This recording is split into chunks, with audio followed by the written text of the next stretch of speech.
Hi guys, Coach Cyril here, head strength and conditioning coach, Wolverine Pickleball, Ann Arbor, Michigan, with my trusted assistant, lovely assistant, Leslie White, no relation to Vanna White. If you know that reference, you're old like I am. What we want to do is show you a warm-up routine that you can do every time you come in before you play that's going to be more effective than many of the warm-up routines that I see people do, which usually is 0 before you step onto the court. Warming up does not mean I'm getting on the court and just starting to hit leisurely with my partner.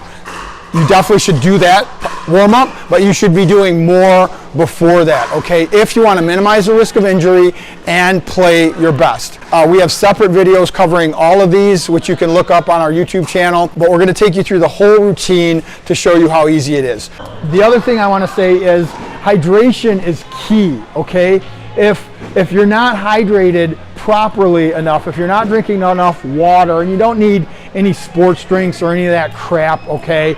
Some water with some sea salt in it, a little bit of salt, and you're good. Typically, for most people, most water you can get in a bottle has the electrolytes in it these days. Typically, all you need is water and you're good. So make sure you're drinking enough water. All this warm-up stuff and stretching stuff and foam rolling information is really a moot point if you're not lubricating your joints and your muscles enough with proper hydration, okay?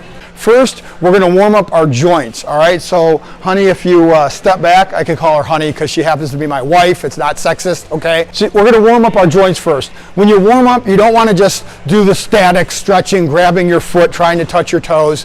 You actually can risk injury more doing that before you're warm because it's like trying to stretch a piece of steel before it's hot, all right? So we want to move when we warm up versus static stretching. After your workout, after your pickleball game, when you're warm, absolutely. Stretch as long as you want, stretch as long as you can. It's awesome. But before, we're going to move. All right, so first, Leslie's going to stand on one leg and rotate her ankle around in a circle. If you need to hold on to the wall or something, that's fine.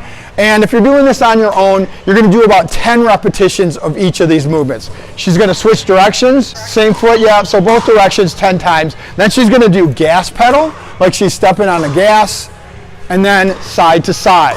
Super important, side to side, yeah. Then she'd do the other leg, same thing.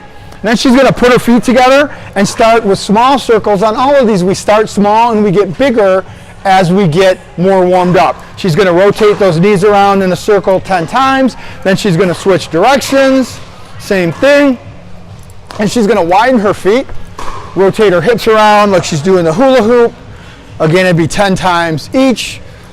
Switch directions, feet in, elbows in, rotate the hands around in a circle, warming up the elbows, super important for pickleball, obviously. She'd switch directions after 10 times.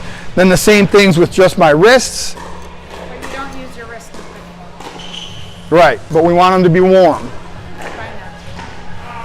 Then she's going to put her arms at her sides and rotate her shoulders forward 10 times. Backwards 10 times. Then arms out straight, starting with small circles forward. Getting bigger and bigger and bigger. Bigger and bigger and bigger.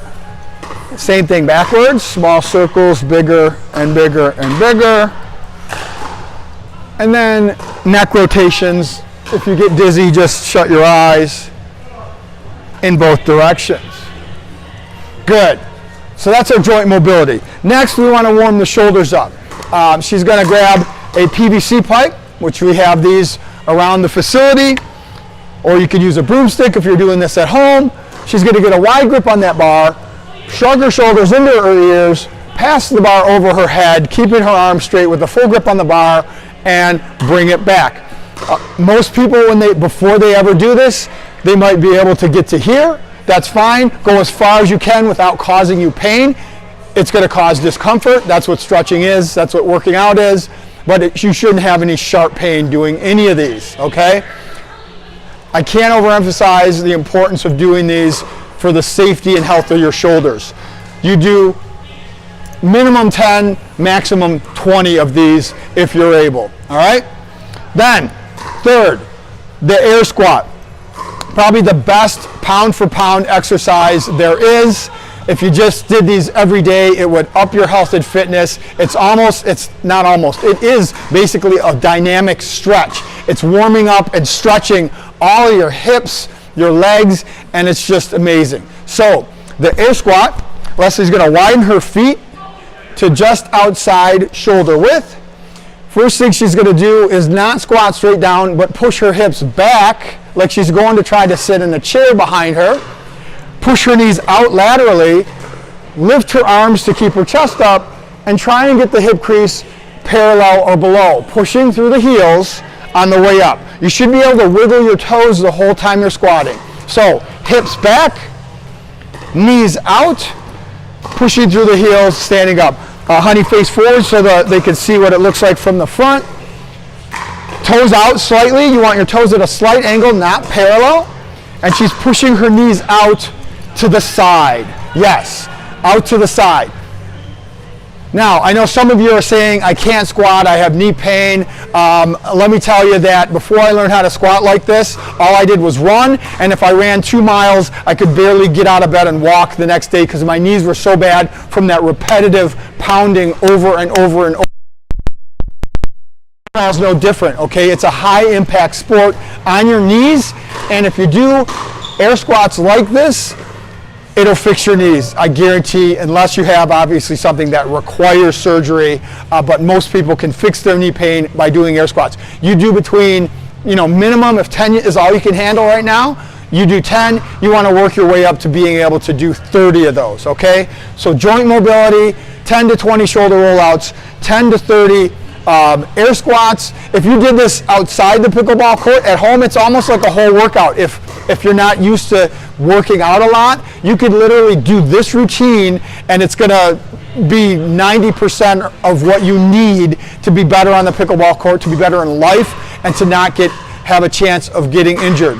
The other thing you wanna do, if you have time, is foam roll. I did a whole video on this, so I'm not going to cover how to foam roll, but you would maybe start with the foam roll before you go into that routine, and it's going to pay dividends, keep you safe, and make you a better pickleball player and a better person. I hope that helps. Let us know if you have any questions. We're happy to help, and be safe and play hard. Thanks.